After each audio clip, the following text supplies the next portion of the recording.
பெரியம்மா வீட்டிலேருந்து எனக்கு இந்த பழத்தை பொறிச்சு கொடுத்துருந்தாங்க. சாப்பிட்றதுக்கே சூப்பராக இருந்தது. ஸோ இதோட ஹெல்த் பெனிஃபிட் என்ன அப்படின்னு நான் கூகுளில் சர்ச் பண்ணும்போது இந்த பழத்துக்கு ஏன் இந்த பேர் வந்ததுங்கிறது இன்ட்ரெஸ்டிங் ஸ்டோரி இருந்தது. ஸோ இந்த ஸ்டோரி சொல்லும் போதே உங்களுக்கு இந்த பழத்தோட பேருமே தெரிஞ்சிடும்.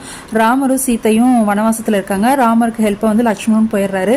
ராமர் வந்து லட்சுமண்கிட்ட சீதாவை பார்த்துக்கோ அப்படின்னு சொல்லிட்டு விறகு எடுக்க போயிடுறாரு. போய் ரொம்ப நேரம் ஆகி வராதனால லட்சுமணன் சீதாட்ட சொல்லிட்டு நீங்கள் பாதுகாப்பாக இருங்க போங்க. ரெண்டு பேருமே ரொம்ப நேரம் வராதனால சீத்தையும் அந்த காட்டு வழியில் போகும்போது அழுதுகிட்டே போகிறாங்க. அவங்களோட கண்ணீர் துளிகள் வந்து அங்கங்கே விழுந்துருதுங்க.